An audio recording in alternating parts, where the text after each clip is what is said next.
Home office care ভিসার ক্ষেত্রে বহুল আলোচিত যে পরিবর্তন, সেটা হচ্ছে বিদেশ থেকে কেয়ার ভিসার আসার পথ বন্ধ করে দিয়েছে। অর্থাৎ 22 জুলাই 2025 সাল থেকে কেয়ার ওয়ার্কাররা কেউ বিদেশ থেকে আসতে পারবে না। 22 জুলাই 2025 সাল থেকে 1 জুলাই পার্লামেন্টের ব্যাপারে ইমিগ্রেশন রুলস চেঞ্জ উত্থাপিত হয়েছে এবং এটা কার্যকর হবে 2025 সাল অর্থাৎ চলতি মাসের 22 তারিখ থেকে। এই নতুন ঘোষণায় যেটা বলা হয়েছে যে কেয়ার ওয়ার্কার বিদেশ থেকে আসতে পারবে না, তবে যারা অলরেডি ইতিমধ্যে ব্রিটেনে রয়েছে কেয়ার ওয়ার্কার ভিসায় তারা ইন্টারনালি সুইচ করতে পারবে, চেঞ্জ করতে পারবে এবং এই অ্যারেঞ্জমেন্টটা থাকবে 2028 সালের 22 জুলাই পর্যন্ত। অর্থাৎ 2028 সালের 22 জুলাই পর্যন্ত কেয়ার ভিসায় যারা এখানে আসছে তারা ইন্টারনালি জয়েন করতে পারবে, তারা কাজ করতে পারবে, কোনো প্রবলেম নাই।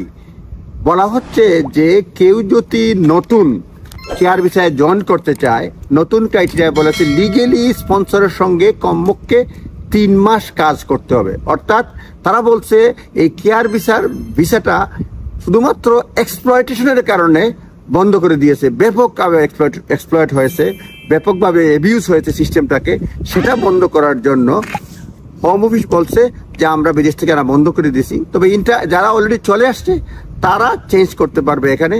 এবং অনেকগুলি কন্ডিশনের মধ্যে একটা কন্ডিশন দিয়েছে যে তারা বিদেশ থেকে কেউ কন্ডিশন দিয়েছে যে প্রসপেক্টিভ এমপ্লয়ার সঙ্গে 3 মাস বৈধভাবে কাজ করতে তারপরে নেওয়া যাবে। কেন করেছে এর ব্যাখ্যায় তারা বলছে যে তারা বেতন দিতে পারবে কিনা, পেস্লিপ দিতে পারবে কিনা, সবকিছু করতে পারবে কিনা, দুই পার্টি একে অপরের মানে বুঝে ফেলবে, সেই জন্য এটা সুবিধা হবে।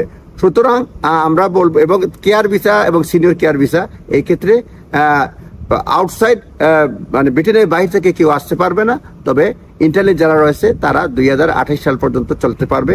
এরপরে হয়তো নতুন ঘোষণা আসবে। কেয়ার ভিসা সংক্রান্ত আপডেট এ পর্যন্তই। ধন্যবাদ।